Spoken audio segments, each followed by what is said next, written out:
So let's get into this discussion about the 71 Eisenhower dollar. The recent passing of Dwight D. Eisenhower really prompted for the U.S. to have another commemorative piece, similar to the ones made in '63 for Kennedy. So good old Richard Nixon, which was formerly Eisenhower's vice president, wrote into law in December of 1970 the Banking Holding Act, and this would basically make this coin a reality.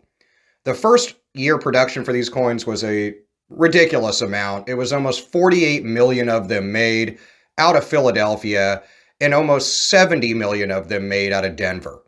But when compared to the same year for the Kennedy half dollar, the 71 Kennedy half was a beast of a mintage and just super shadowed this thing no matter what. But that's neither here nor there. Even though hundreds of millions of Eisenhower dollars were going to be struck, many of them went into circulation, but most of them became just like a novelty item. And ever since then, until they stopped being made, Eisenhower dollars are basically just one of these goofy coins that were used seldomly. The 1971 Eisenhower dollar has a huge range of prices. So first off, a lot of them are just going to be worth $1. This is for beat up circulated ones that you come across when you ask the bank if they have any of them, stuff like that.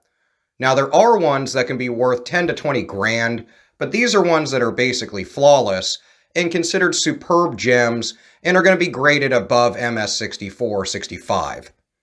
We'll talk about a few examples at the end of the video that sold for thousands of dollars. But why would a modern coin have such a huge range of values? I think it all comes to the production of the coin, as creating this clad coin of copper and nickel for the Eisenhower dollar, which was a large silver dollar format coin, it was really technical and had a lot of changes in the minting process. Due to all these changes, the Denver Mint, they initially began the production of the coin just before Philadelphia and had a lot better turnout of quality for the coins that seem to be a little sharper and have cleaner lines to them. Whereas Philadelphia, they almost all appear to be slightly dull, they lack the luster, and all of them seem to be riddled with various dings and marks on the high relief points of the coins due to faulty machinery used to make them. There are business strike Eisenhower dollars that were not issued in any sort of set until the mid-70s, so any of these that are in high MS grades are going to be worth really good money. When we're talking about MS graded coins, the 1971 Philadelphia that's going to be graded at an MS65 or so usually is about an $80 to $100 coin. When you get over MS65 to MS66 or higher, the market price for these is seen to jump really high, even as recently as 2023 when multiple of them sold for well over $500 or $600. Now again, there are specimens of this coin that have sold for thousands, so let's talk about just a few of them. There was a PCGS MS67 that was sold through Great Collections in 2023. This one sold for $9,600. There was another one that eclipsed this by far.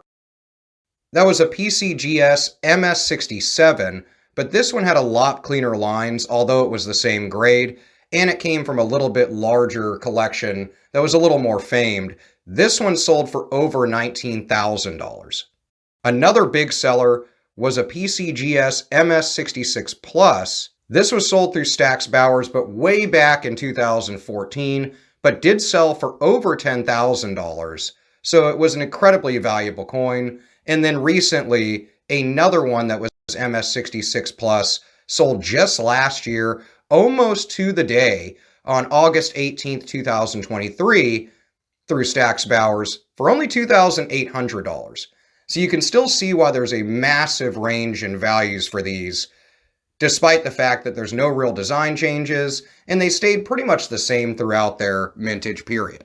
In short, the Eisenhower dollar has always been kind of a collectible since its introduction. I think they're really neat. They're kind of one of those funky large coins. I think they're one of the ugliest things ever, but you can let me know what you think about it in the comments, and if you collect them, I think that they'll gain more and more value as they're kind of one of those forgotten dollar coins.